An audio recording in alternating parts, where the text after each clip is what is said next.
Today we have Chad Bignac. Hey, Chad, how are you? I'm doing great. How are you doing? Good. So tell us who you are. So I'm Chad Brignac. I'm a transformationist, consultant, author, and speaker. And I'm the co-author of our new book, Blend Don't Break, written from the heart of blended family to all families. And it helps families create their own secret sauce in their family and blend without breaking. Okay. So are you in a blended family? We are in a blended family, yes. All right. So tell us about your blend. So my blend was my first wife passed away. I had two young kids, 1 and 5. My current wife's husband divorced her. She was a single mom for about a year and a half. She had two kids, 10 and 15. We got married and blended our family in 2002. Okay. So you've been blending a while. Yes, we just turned 22 years in marriage. Congratulations. Thank you. What have some of the challenges you've experienced in the blend? I'm sure that's what led you to write this book, right? Yeah, so we got the calling to write this book probably about 15 years ago is when I first felt the burden, and I was like, what are we going to do? Write and say how you do everything wrong, because it just felt so intense. And we were doing so many things that were not working in our family. And it's the biggest challenge is you make assumptions that the blend's just going to be natural and smooth. You make assumptions that the family dynamics can be the same. The hardest part for me is I came in as a disciplinarian. My wife came in as a protector. She was going to protect her kids above all else. I was going to discipline and make sure I was respected above all else. And those two things just clashed, and her and I never did get on the same page to understand that we're both disciplinary, we're both protectors, and it's the unity that's going to make the blend work the best above anything else. And something new is not taking time to discover our children, Mhm. even my own. I have a son that I used to call my mini me, and I no longer do that. I would have named him Chad Jr. My wife was like, no, we're not having another one of those. And I was like, okay, I get that. Um, but I just had a call with him probably about 3 months ago, and it finally hit me that although we share a lot of the same attributes, things don't affect him the same as it does me, and vice versa. So I was making many assumptions, even about my own son, that was personality wise really like me, on how life was impacting him, and never taking time to do what I call now become a student of your children. Mhm. Yeah, I can see that. I know a lot of times I've brought up stuff to my son about things that happened in the past, and he doesn't even remember it. And I'm thinking, how do you not remember that? Yeah. And it's because it didn't affect him like it did me, or it Yes. didn't affect him like I thought it would. Hmm. Yeah. That's correct. So your kids were a lot younger than her kids, Yes. and they had lost their mom. Yes. Were you okay with her disciplining your kids, and the issue was with you disciplining hers, or how was all that? I was 100% okay with her disciplining the younger kids, my kids. Our shift was really because I was such a harsh disciplinarian. She began to shift over to protect my kids from me, not just her own kids. So she became the household protector. Oh, And I was being undermined constantly because I was just too harsh on my words and my disciplinarian. And I want to be clear that I did it wrong. My hmm, discipline approach was incorrect. Not that they didn't need to be disciplined, but I did it without making sure I had unification with my wife, because we chose to get married. hmm, The kids didn't choose for us to marry.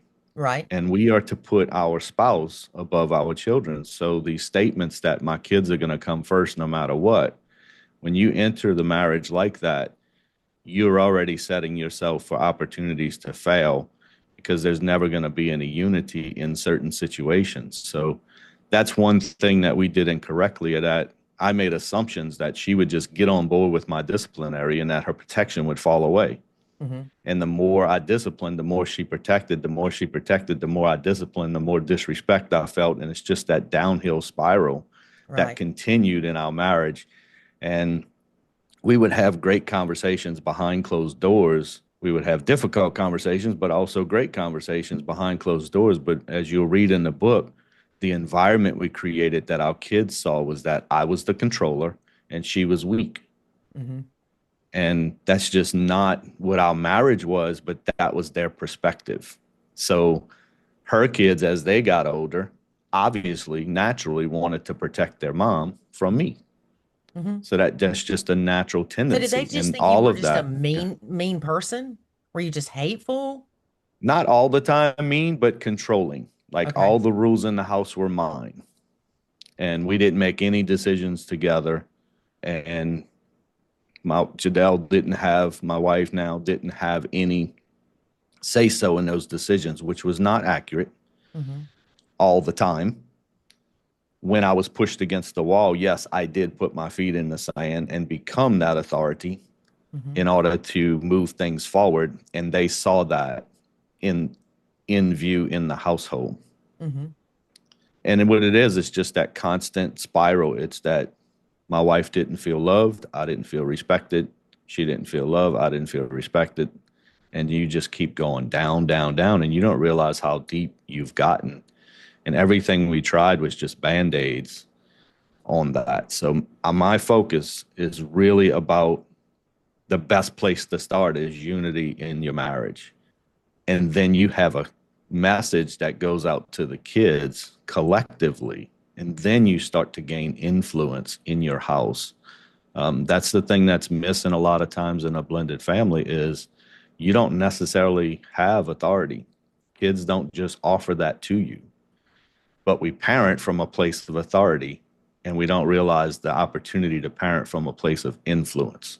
Mm-hmm. Model the life that we want them to live, make them interested in wanting to be that kind of man or that kind of woman, or to be treated that way by a man or vice versa. Mm-hmm. They'll be drawn to that in a place of influence. And you'll have more opportunity to help them grow, to help them navigate life than you ever will using your authority. Right. Yeah. Kind of like nachoing. Let Yeah. the parent do the parenting and you just be the support person. Yeah. Yeah. What's your relationship like with your stepkids now? It's amazing now. They all come to me with their struggles. They all come to me with life questions. I help them navigate through life. We are unified. What I would say they're healed. They're healed from all the hurt that we've caused. No, but we're unified now, Mm-hmm. and the healing process continues. They look up to me. They respect me. They love me. They want they seek my influence. They want to learn from me. They want me to help them grow. They want me to know what's going on in their life. They want me to be a part of their life, and it's amazing. What was the moment that things changed, or what was the straw that broke the camel's back? What happened for you to go, wait a minute, this isn't working, it's not going to work, I've got to change? So for me, my wife had a massive stroke December 1st, 2019. I'm sorry. And thank you. When she had that stroke, I looked up at my life and I had been in construction for 30 plus years.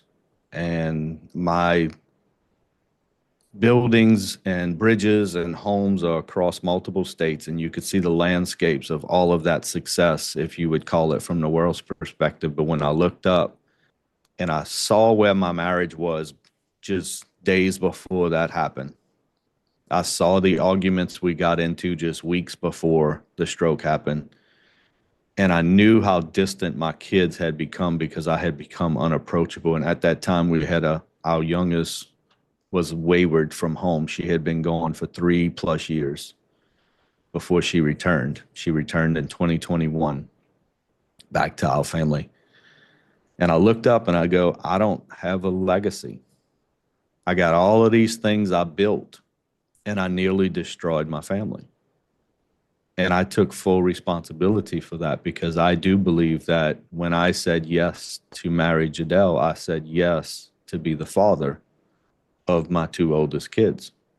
And that's a responsibility that I took on. And that's my role to make sure that I created an environment where they could have been healed from their past and not reinforce the pain of their past. And that's what I ended up doing. And then Was I there added pain on my kids. was your stepkid's dad in the picture? He had committed suicide Oh before we gosh. met. Wow. So your ex-wife passed away. Hmm. Her ex-husband committed suicide.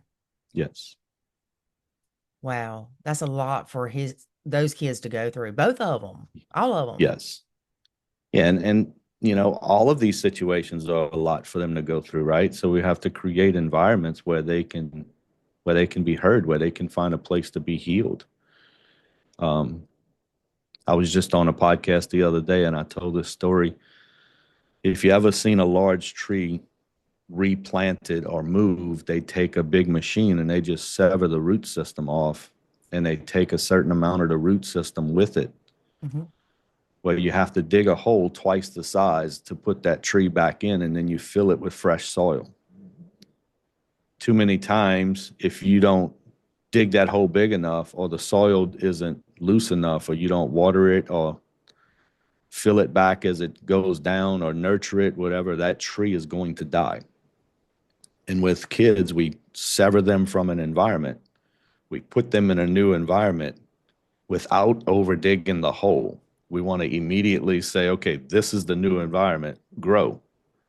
Well, we need to over dig that hole. We need to pull it with fresh soil, which means flexibility, which means it's not my way anymore. I have to create an environment for them to grow back into. Hmm. And that's when they'll flourish. So we forget about nurturing, we forget about watering. We just pick them up and put them in a new environment. And the root system's been severed from everything they knew, whether that's in a loss of a parent or whether that's in divorce or whether that's in any other dynamic, whether that's an adopted family, doesn't matter. They're being severed from what they knew, good or bad, and you're asking them to just immediately blend. Hmm. And it just doesn't work that way. They need time to be nurtured. They need time to be watered. They need their roots to go back into this new soil that you've planted them Hmm. in order for them to grow and thrive. So you mentioned that you had thought of writing the book several years ago. What, 15 years ago? Is that what you said? Yes. And then your wife had this stroke 6 years ago, or almost 6 years ago. Yes. 5. Is Was her having that stroke what made you write the book? So my wife and I both stand on our faith, and that is really what drove us to write the book in this particular timing. I felt led to write the book about 15 years ago. 10 years ago, her and I began to talk about it and said there's got to be a better way to have blended family. We didn't have all the answers. 2020 is when I looked up and said, okay, I don't have a legacy. Something's got to change. I started working on myself. 2022, we took our first family vacation again, and we had our first family meal. And the kids took a risk to say, okay, we're going to go on this family vacation. But I knew they were all on edge. What kind of man are we about to see? Is this guy really changed? Hmm. They had seen the transformation started, but they had never spent days with me in the same house. So all of us went and stayed in the same house, and they saw a dad that they had never seen before. And that's really when things started to work. And I was like, okay, my ability to not be triggered by things that are just different can change this family. 100%. My approach can change this family. If I still get triggered. They do things. My wife does things. I do things that trigger. It's I how just you don't handle it. react anymore. Hmm. I Yeah. respond. I take a moment to process that. I go, okay, that's who he is. That's who she is. And I look at it from a different perspective now. And from 2022 and that first family vacation, that's really when it just started to take a little bit of traction. Okay, now we have some insights as to how to make this better. Now we know some things that we're missing because we're doing them now. We're working on better communication, and we're working on, this is the family we want. And I've learned how to, as I write in the book, drop the rope. I'm the first one to drop the rope in the tug of war to go, okay, Hmm. I'll let go first. Learned about closing the gap, that the harder I tried to pull and tug, the wider the gap became. Yep. But if I want to let go, if I let go, that gap will just start to naturally close. Hmm. I told someone, I said, if the first thing you're saying to your children when they walk in from the other parent or from school or anything like that is something like, you wore that to school, or your mom let you do that, or your dad let you do that, you're basically pushing them out the door. Hmm. If you can't say, hey, welcome home, I love you, if you can't say anything positive, I would suggest you smile and hug your child and don't say anything at all Yeah. as they come in the door. And it's those initial moments that we want to sit there and jump in and fix. That's what I call trying to close the gap. There's a difference between how they're living and how we want them to live. And we think we can struggle harder to fix that. On this first family vacation, I didn't try to fix anything. I let them be them. I was me. We had more fun, more laughter, and we actually had more growth than ever before because everybody was able to just be themselves. And the differences were not right or wrong, they were just differences. Hmm. So in 2023, we met our book editor in December of 2023. And after that conversation about not always talking about what we didn't do correctly, but what we learned that we could have done to help our family, Hmm. that sparked the book. And we started writing in March of 2024. Wow. Congratulations. Thank you. Yeah, I'm working on my book. It's not as easy as you would think. It's it's it's a process and it's a It's a journey, process. that's for Yes. sure. We did release our book November of 2024, so it's on Amazon. Um, and we set out to write one for blended families, but we really feel like it came from the heart of our blended family that Mhm. will help impact all families. Yeah. Well, that's kind of like what we do. We teach people to respond versus react, to look at things from a different perspective, to give things the proper emotional weight, to look at yourself and, like you did, kind of that Mhm. self-development of what can I do to make things better? And but you can apply it in all aspects of life. Yes. So how is your wife doing now? She's doing well. She has some left side ailments still, loss of use of her left hand, which and her left arm, and then her gait on her walk is off, but she is still improving every day. We don't believe in plateau. We believe the brain will continue to relearn, regenerate Mhm. new ideas. The brain can pick up other things that it didn't know before, Oh and yeah. it can learn new things. the The biggest challenge is keeping the muscles moving. That's what's key because the muscles can and will go dormant, and Hmm. they'll stop getting the message from the brain. As long as you keep the muscles moving, then you have a chance to never plateau. You can continue to improve. And she sees improvement almost daily. That's awesome. Now you had mentioned that one of the kids, I guess, was kind of away from the family for several years. Yes. What happened with that?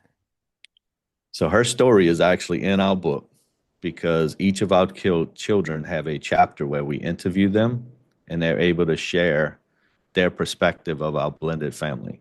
I like So that. I don't want to share too much of her story because I want people to get the book. And she's going to author a book herself in the future and give more of her testimony in her life, About blended um, families?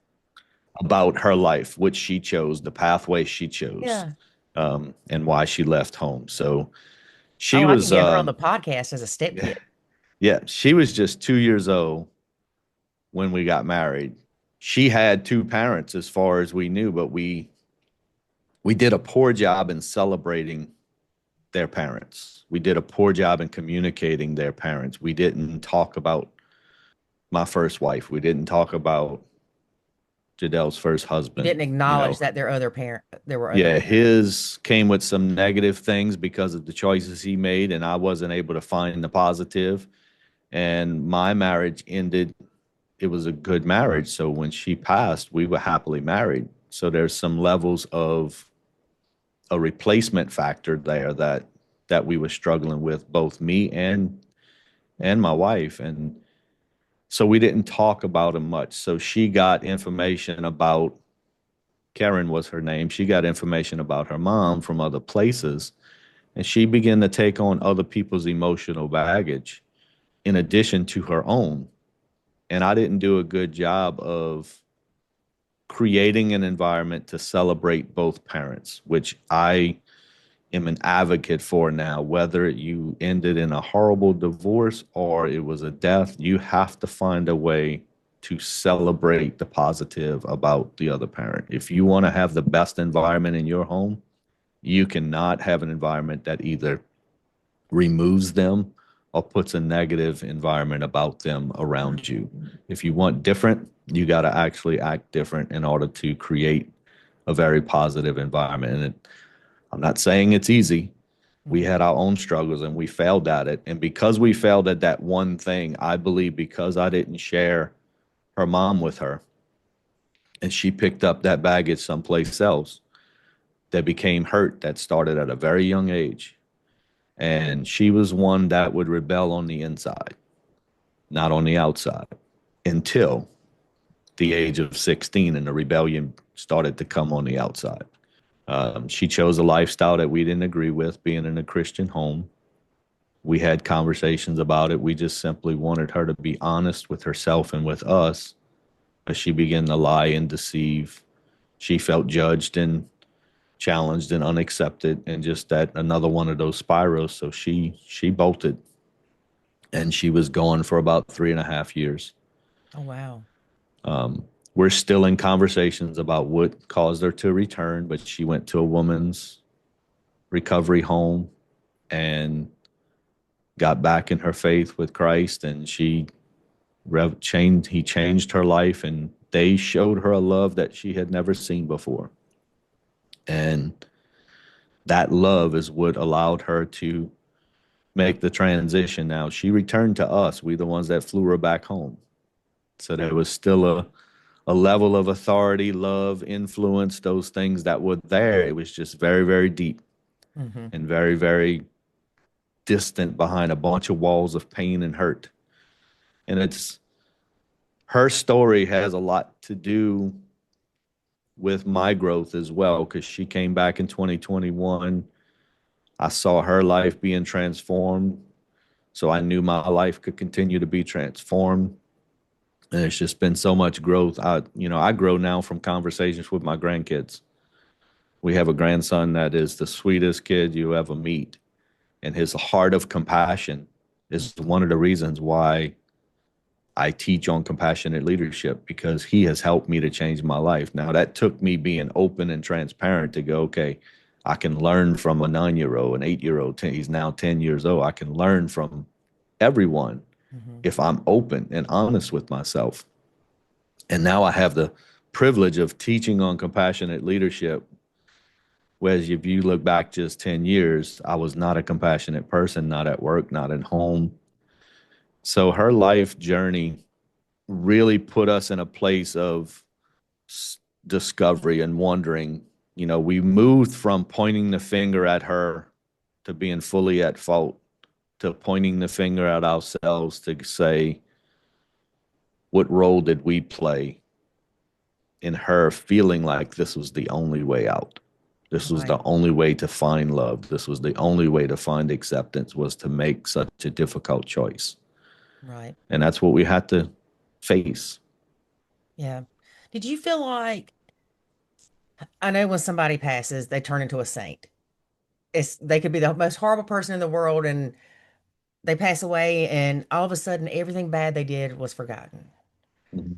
Did you ever feel like that you were competing with a ghost as far as their dad, or maybe your kids felt like, or your wife felt like she was competing with your ex that had passed as far as the mom figure? Yeah, so my wife did struggle with the competition thing, the insecurity from, I'm not like her. He wants me to be like her. I can't live up to that. That's not who I am. And that was one of the conversations that we never did really have. We wrote about it in the book because we did finally have conversations about it. 20 years later, 21 years later, we finally had conversations about it. And that was the struggle, is that there was a level of insecurity that she felt. And my approach to that was get over it. That's not true. And we didn't have real conversation. Mm-hmm. And that's the problem. It was okay for me to say, yes, I did have a happy marriage. Yes, I was in love with Karen. Mm-hmm. Yes, this is what I loved about it. And yes, you have some things that remind me of her, but that's not why I chose you. That's not why we're married. Right. That conversation never took place in a positive way. And I take fault in that as well, that because of the insecurity, my solution was to remove her from the house, not share her publicly with the kids to protect my marriage because my wife comes first. And that was just the way wrong approach. And those insecurities didn't go away by me doing that. Mm-hmm. They actually continued and they stayed there for 20 years. Because when we would go visit family, her name would come up and those insecurities would live there. So I had a responsibility to help my wife shoulder those insecurities and process them so we could grow from that, both of us. As far as their dad, I didn't have the right approach to that kind of a choice in that moment. Again, we always look at differences as right and wrong. We have a natural tendency to do that when they're simply just differences. Mm-hmm. So for him to make the choice he made was not how I was raised. It was not what I knew as the best choice. So I had negative thoughts towards him. Mm-hmm. So I couldn't see the positive about him. So I didn't feel like I was in competition with him. And this is the first time I'm saying this because I just realized it. I took the approach that I'm better than him. Mm-hmm. Yeah. And you just brought that out in me in this conversation because I had never said that before. And I've never thought that I felt that way. But Yeah. as we're talking through this, the reality is the approach I took was I'm better than him. Mm-hmm. And it's because of the work you've done on yourself these past few years that you can even see that. Yes, Yeah. And now you realize you weren't any better than him. Y'all were just different. that's correct. Yeah. Yeah. We never know what somebody else is carrying. That's right. Were they, I guess they were still married when that happened with him? He had divorced her, and about a year and a half later, he took his Okay. life. Okay. So the kids went through the parents getting divorced and then losing a parent.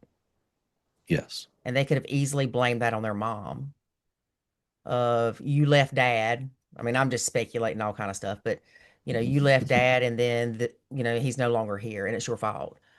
I mean, that could have easily went that way with those kids. Yeah, I mean, there's so many things we subconsciously do Hmm. that we don't even know.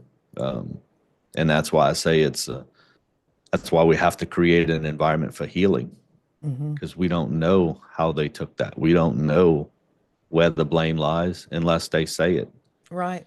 I Right. told somebody the other day I would love to have four outwardly rebellious children because you Because know exactly what they're thinking yeah. and how they feel. It's the ones that carry it on the inside that you don't know how deep the hurt goes Yeah. and when it's going to turn into an outward rebellion. Hmm. And those are never good. Yeah. My parents should Those are be glad too I late. was outwardly rebellious then. They should. Yeah. Knowing what I know now, 100% they should celebrate it and Yeah. find a way to do it, in the right environment respectfully, but I would celebrate a child that's willing to say what's on their mind at any moment, Yeah. knowing what I know now. Yeah. And any adult really, just for the simple fact of people, I feel like they do keep all that stuff inside. And then what happens is like what happened to your stepkid's dad is because everything's inside and they didn't get it out or they didn't talk about it. Or, I mean, I'm not saying everything can be prevented, but, Mhm. and I don't know his situation, but it's a lot of internal pain. Yeah. Yeah. Yeah. I couldn't even imagine what he walked through, the battles he faced, why he faced them, the Yeah. struggles they had. And years ago, you didn't care. No, Yeah. Yeah. I, I care now, and Yeah. I want my kids to care because I want them to find the empathy of There's certain things that were from such deep pain and deep hurt that have we all need to be cautious that we're struggling with if we don't allow ourselves to be healed from the inside. Hmm. So, how do you make someone be compassionate? It's got to be a choice. It's to make them be compassionate is very difficult. Do You it. gotta have you gotta make a decision that you're not first. Mhm. You have to come to a place to go, okay, life is way bigger than me. My responsibility to others and to serve others is higher than me getting my needs met. And that's the first place you have to start. When you start there, then you can start to do that dig of discovery to go, okay, what's in me that causes me to react certain ways. I say that we have those triggers, and I've come to a place now where, again, I'll tell you, I still have many of the same triggers. But what I realized is when I'm triggered, if the reaction gives me a message because it's nothing but a symptom of something deeper, the reaction tells me a story. So if I react in anger, or if I react in withdrawal, or I react in any of those things, that is a symptom giving me a message. Mhm. It's just like pain in your body. If you start to feel pain someplace you haven't felt it before, you're like, okay, what is that message? What is going on? That is what a reaction is. It's a signal. And too many times we cover that symptom up with another reaction. And we cover that one with another reaction. And we cover that one, and you see where I'm going. So now you're 5, 10, 50 reactions down the road, and you're going, what's wrong? Why can't I fix this? Well, you're so far from the trigger, you have no idea what the real root of what triggered you to start with. You simply just know you're mad, Mhm. and you're mad at the last 5 things someone just reacted to you about. So Right. that's how we get into that overreaction syndrome. And overreaction just comes from real deep hurt. So anytime you look at your reactions or overreactions, if you take that initial thing as a symptom to go, okay, something just triggered me. I want to find out what that is. When you find out what that is, then you can find out, okay, what's the root cause of that trigger? So, for example, for me, I always struggle with feeling valued and respected in my home.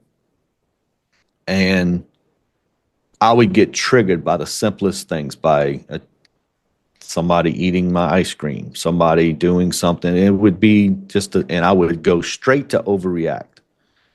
Well, they would justify themselves, and I would react again. Now, when something triggers me, I pause and I go, okay, why did that just affect me? I see what just happened. So, what just happened was my wife didn't order the chips I want. And I'm going to the extreme because it's easier to talk in extremes, but she didn't order the chips I want in the grocery list.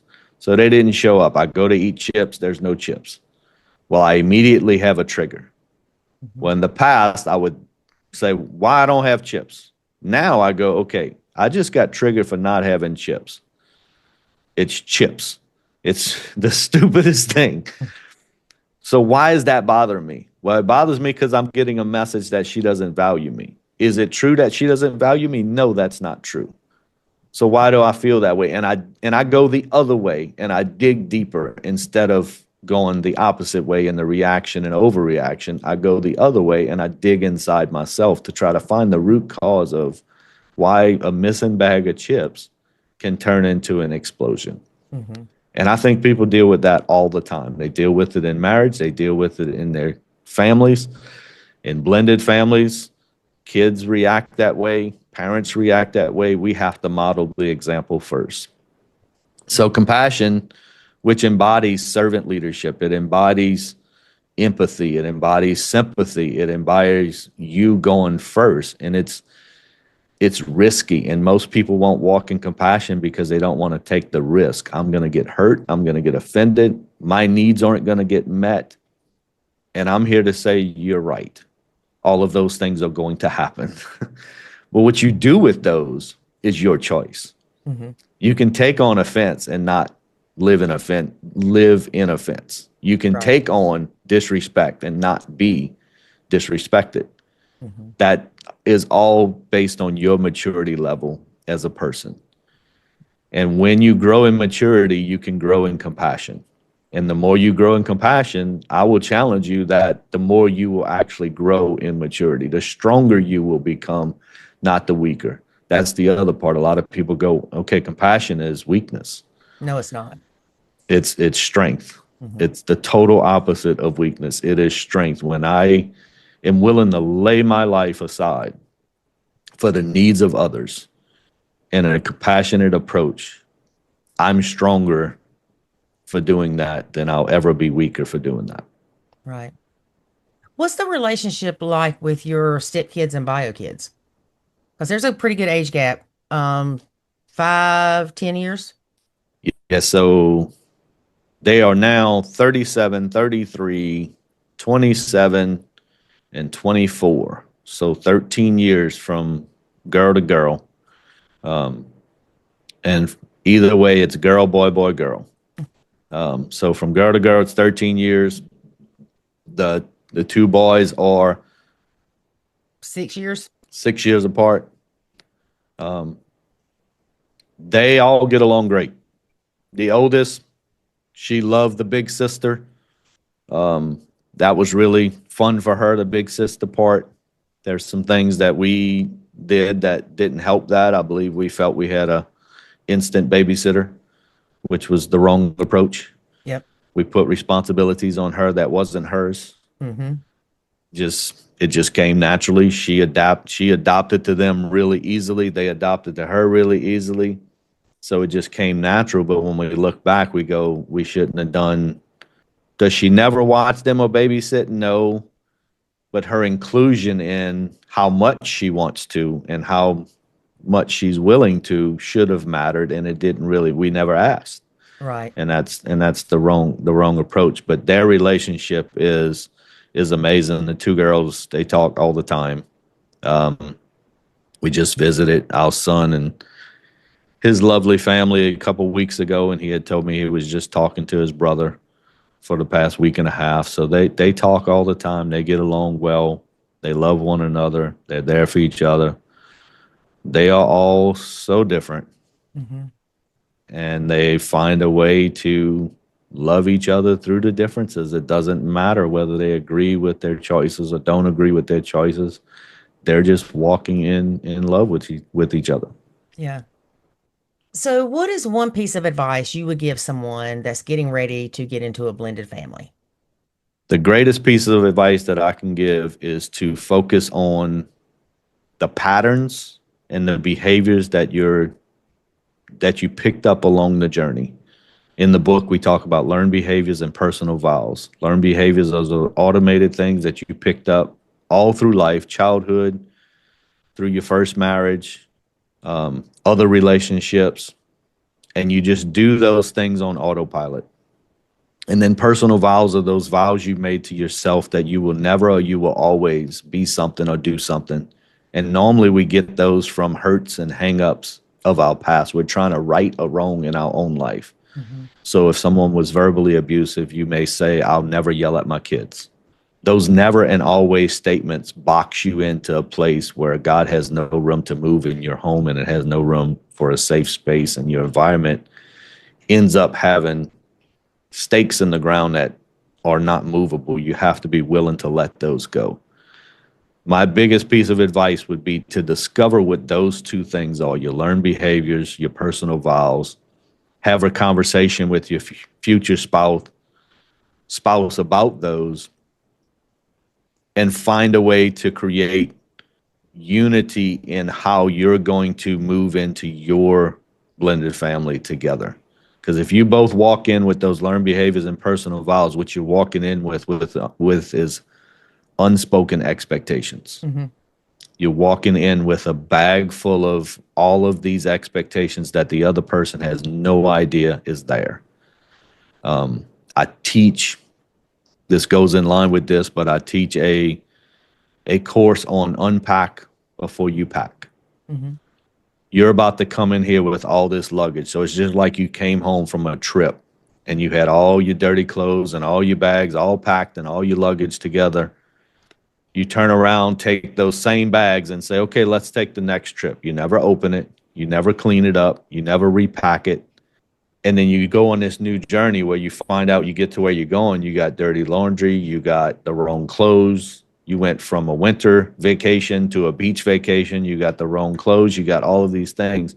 You didn't take time to unpack your life before Hmm. and then repack for this new journey. What do I need from this luggage? What do I don't need from this luggage? What needs to be washed and cleaned? And then pack a new bag so you can begin this journey. Because if you don't, you're going to go back in that old bag to get stuff you left in there. I like that. And you're going to go try to get it whenever something reminds you of your previous relationships or your past. Hmm. And you're going to put a bunch of burden on your spouse to say, or children or stepchildren, because something's going to trigger you from your past that's going to remind you of where things went wrong. And Hmm. you're going to immediately equate that to that person. And they're going to now be carrying your entire past of why the first marriage failed or why something went wrong in the past over one little personality trait Yeah. that has just made them the exact same person that didn't work before. And that's because you didn't take time to unpack the bags before you begin a new journey. Right. Right. Well, thank you, Chad, for being a guest and sharing with us about your book. And where can people find you? So my website is chadmbrignac.com. That is where my leadership page is. There's links to the book there. The book's also available on Amazon in hardcover, paperback, and Kindle version. Okay. All right. Well, thanks so much. Thank you.